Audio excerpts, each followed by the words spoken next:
കണ്ടു മക്കളെ.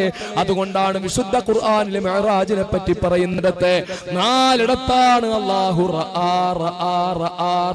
എന്ന് പറയുന്നത്. ഈ ഓരോ റആയും ഓരോ വ്യത്യസ്തമായ കാഴ്ചയാണ്. അല്ലാഹുവിന്റെ റസൂൽ അല്ലാഹുവിനെ കണ്ടു, അല്ലാഹുമായിട്ട് കണ്ടു, അല്ലാഹുമായിട്ട് സംസാരിച്ചു. അല്ലാഹു തആല കൊടുക്കേണ്ടതൊക്കെ റസൂലുള്ളാഹിക്ക് കൊടുത്തു. എന്നിട്ട് റസൂലുള്ളാഹി അവിടുന്ന് തിരിച്ചു വന്നു. ആ തിരിച്ചു വരവിനെ പറ്റിയാണ് അബ്ദുൽ ഖുദ്ദൂസുൽ ഗംഗോഹി റഹ്മത്തുള്ളാഹി അലൈഹി എന്ന ഇന്ത്യയിലെ ഏറ്റവും മഹാന്മാരായ ഔലിയാക്കന്മാരിൽപ്പെട്ട ആരിഫീങ്ങളിൽപ്പെട്ട മഹാനായ വലിയ അദ്ദേഹത്തിന്റെ സാങ്കല്പികതയുടെ ലോകത്ത് നിന്നുകൊണ്ട് റസൂലുള്ളാഹിയുമായിട്ട് സംവദിക്കുമ്പോൾ അദ്ദേഹം ചോദിക്കുന്നു, യാ റസൂലല്ലാഹ്,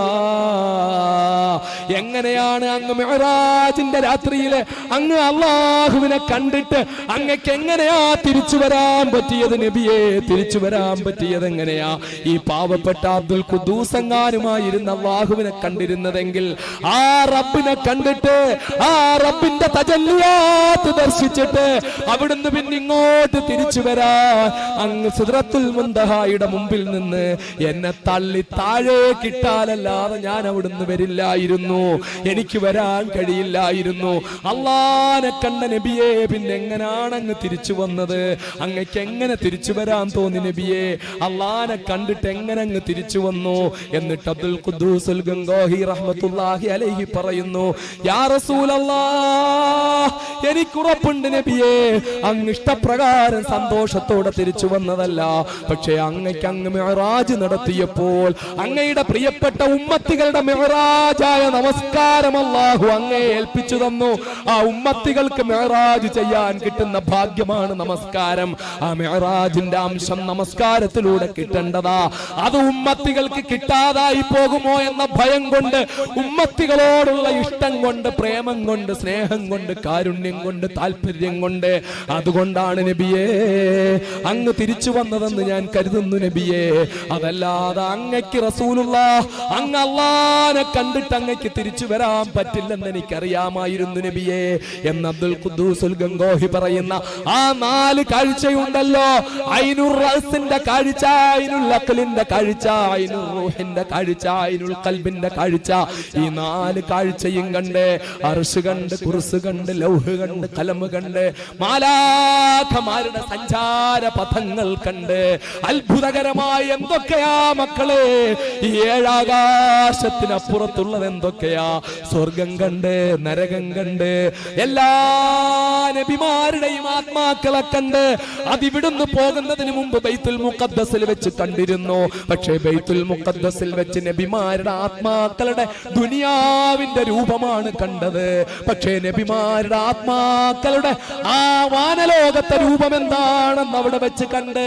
ഇതെല്ലാം കണ്ടിട്ട് മഹാനായ നബി മുഹമ്മദ് മുസ്തഫ സല്ലല്ലാഹു അലൈഹി വസല്ലം നിങ്ങൾ തിരിച്ചു വന്ന് അല്ലാഹുവിന്റെ ഖജനാവിന്റെ താക്കോലുകൾ മൊത്തം കണ്ടിട്ട് തിരിച്ചു വന്ന ആ മുത്തൊളി മുഹമ്മദ് മുസ്തഫ സല്ലല്ലാഹു അലൈഹി വസല്ലം തങ്ങൾക്ക് മിഅ്റാജിന്റെ അടുത്ത ദിവസം റസൂലുള്ളാഹിന്റെ വീട്ടിൽ തീ പുകയാൻ യാതൊരു വഴിയുമില്ലാഞ്ഞിട്ട് അല്ലാഹുവിന്റെ റസൂൽ ആ നാട്ടിലെ ഏറ്റവും മുഷ്കനായ ഒരു യഹൂദിയുടെ കയ്യിൽ നിന്ന് ഗോതമ്പ് കടം വാങ്ങിയാണ് മക്കളെ വീട്ടിൽ പത്തിരി ഉണ്ടാക്കിയത്, വീട്ടിൽ അപ്പം ഉണ്ടാക്കിയത്.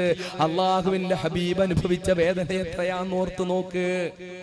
അല്ലാഹുവിന്റെ റസൂൽ മിഅ്റാജ് കഴിഞ്ഞു വന്നിട്ട് സ്വർഗത്തിന്റെ താക്കോല് കണ്ടിട്ട് വന്നിട്ട്, 7 ആകാശത്തിന്റെ താക്കോല് കണ്ടുവന്നിട്ട്, മാലാഖമാരുടെ സഞ്ചാരപഥം കണ്ടുവന്നിട്ട്, സർവ്വ മുഖറബീങ്ങളായ നബിമാരുടെയും റൂഹുകൾ കണ്ടുവന്നിട്ട്, അല്ലാഹു റബ്ബുൽ ഇസ്സത്തിന്റെ തജല്ലിയാത്ത് അത് കണ്ടിട്ട് വന്നിട്ട്, ഏത് തജല്ലിയാത്താ?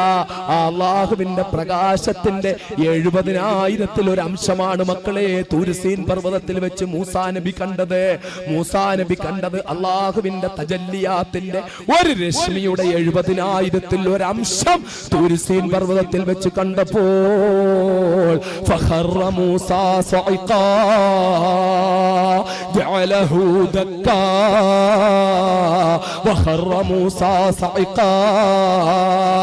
അല്ലാഹുവിന്റെ പ്രകാശത്തിന്റെ എത്രയോ കോടാനുകോടി രശ്മികളിൽ ഒരു രശ്മിയുടെ 70,000 ഒരു അംശം തൂർസീൻ പർവ്വതത്തിൽ പ്രത്യക്ഷപ്പെട്ടപ്പോൾ ജഅലഹു ദക്കാ തൂരിസീൻ പർവ്വതം പപ്പടം പോലെ പൊടിഞ്ഞു.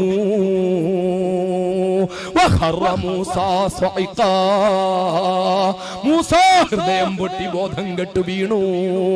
അങ്ങനത്തെ റബ്ബിന്റെ പ്രകാശം മൊത്തം അതെന്താണോ അത് മൊത്തം അമ്പും വില്ലും എങ്ങനെ അടുക്കുമോ അതുപോലെ അടുത്ത അല്ലാഹുവിനെ കണ്ടിട്ട് മുഹമ്മദ് മുസ്തഫ തിരിച്ചു വന്നപ്പോ പിറ്റേ ദിവസം വീട്ടില് പാകം ചെയ്യാൻ യഹൂദന്റെ ജൂതന്റെ കയ്യിൽ നിന്ന് ഗോതമ്പ് കടം വാങ്ങേണ്ടി വന്നു. ആ റസൂലുള്ളാഹിന്റെ ഉമ്മത്തികളായ നമുക്ക് ലക്ഷങ്ങളും കോടികളും ആഡംബരത്തിന് ചെലവാക്കാൻ പറ്റുമോ? അതുകൊണ്ട് ഈ നബിദിനത്തിൽ